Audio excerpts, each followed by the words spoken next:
नमस्कार बंधुरा village food unique কিচেনে স্বাগত। আজকে একটি দুর্দান্ত স্বাদের রেসিপি নিয়ে হাজির হয়েছি প্রতিদিনের মতো। আজকে চিংড়ি মাছের খুব সহজ অসম্ভব সুস্বাদু একটি রান্না শেয়ার করব, সঙ্গে থাকুন আর পুরো ভিডিওটা দেখুন। তো প্রথমে এখানে নিয়েছি আমি চিংড়ি মাছ। এই যে দেখুন, বেশ বড় সাইজের। প্রথমে মাছ কেটে আমি পরিষ্কার করে নেব। তাহলে বন্ধুরা পুরো ভিডিওটা দেখার অনুরোধ রইল, আশা করছি খুব ভালো লাগবে। যেসব বন্ধুরা এখনও চ্যানেলটা সাবস্ক্রাইব করেননি, প্লিজ চ্যানেলটা সাবস্ক্রাইব করে বন্ধুদের মধ্যে খুব বেশি পরিমাণে শেয়ার করে দিন। এইভাবে আমি মাছ কেটে নিচ্ছি। এই যে দেখুন, মাথায় এরকম একটা থলির মতো অংশ থাকে, ওইটা অবশ্যই বের করে দিতে হবে। ওইটা আমি বের করে দিচ্ছি। সমস্ত মাছ আমি এভাবে কেটে নেব। মাছের চোখগুলো চাইলে বের করে দিতে পারেন। আর গায়ের দিকটা পুরোটা আমি ছাড়াবো না, কিছুটা এরকম খোলগুলো ছাড়িয়ে নিচ্ছি।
মাছগুলো এবার পরিষ্কার করে ধুয়ে নিচ্ছি।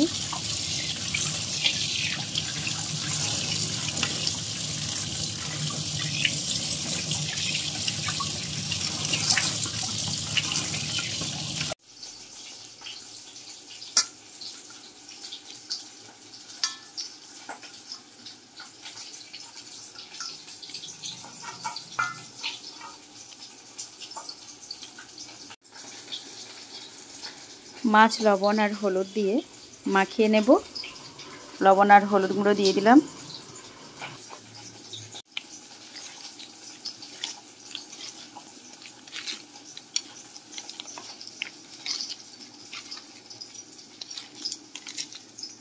কড়াই বসিয়ে কড়াইতে দিয়ে দিলাম রান্নার তেল। তেল গরম হয়ে গেছে, এবার এক এক করে মাছ দিয়ে আমি ভেজে নিচ্ছি। এবার একটা মশলা বানাবো। নিয়েছি কয়েক টুকরো আদা, গোটা সাদা জিরে আর শুকনো লঙ্কা একসঙ্গে বেটে নেব।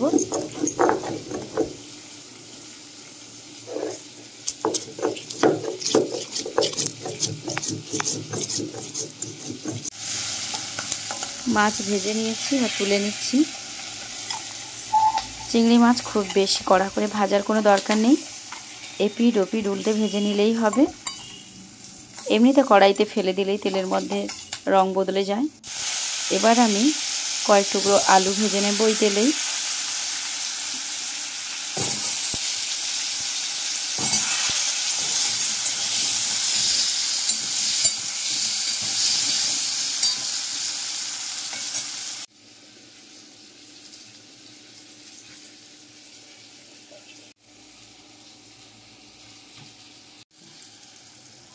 আলু ভেজে তুলে নিলাম।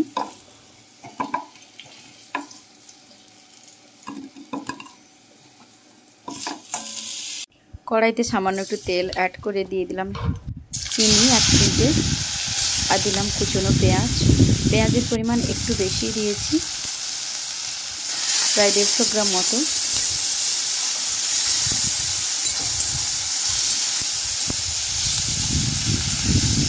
এই গরমে কিন্তু তেলের পরিমাণ অনেকটাই কম আছে। দিয়ে দিলাম হলুদ গুঁড়ো, ধনে গুঁড়ো, লাল লঙ্কার গুঁড়ো, দিয়ে দিলাম আদা জিরে শুকনো লঙ্কার বাটা। ভালো করে মশলা কষিয়ে নেব। এবার আমি দিয়ে দিলাম টমেটো বাটা। একটা মাঝারি সাইজের টমেটো আমি বেটে নিয়েছিলাম। সমস্ত মশলা ভালো করে কষিয়ে নিচ্ছি।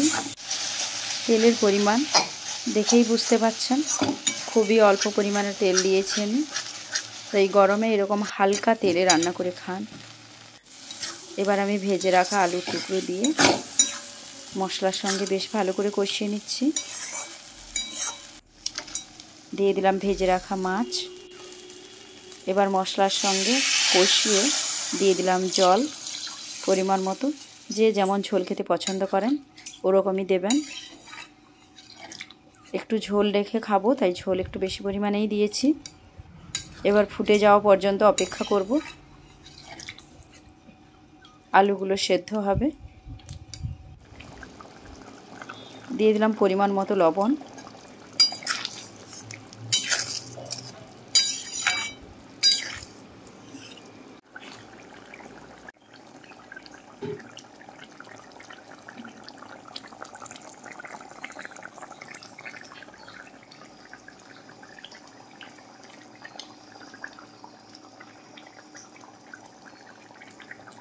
ঝোল ভালো করে ফুটিয়ে নিয়েছি। রান্নাটা আমার হয়ে গেছে, এবার আমি নামিয়ে নিচ্ছি। আশা করছি আজকের রেসিপিটি খুব পছন্দ হয়েছে। তাহলে দেখা হবে নেক্সট ভিডিওতে। সবাই খুব ভালো থাকবেন, সাবধানে থাকবেন আর সুস্থ থাকবেন। আর এভাবেই আমার চ্যানেলের পাশে থাকার অনুরোধ রইল। এবার পরিবেশন করছি।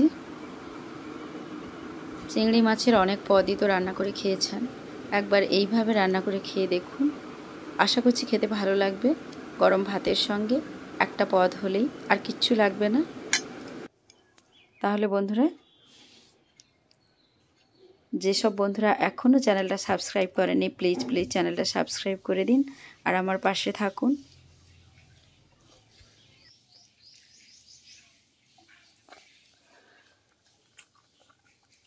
দারুণ হয়েছে।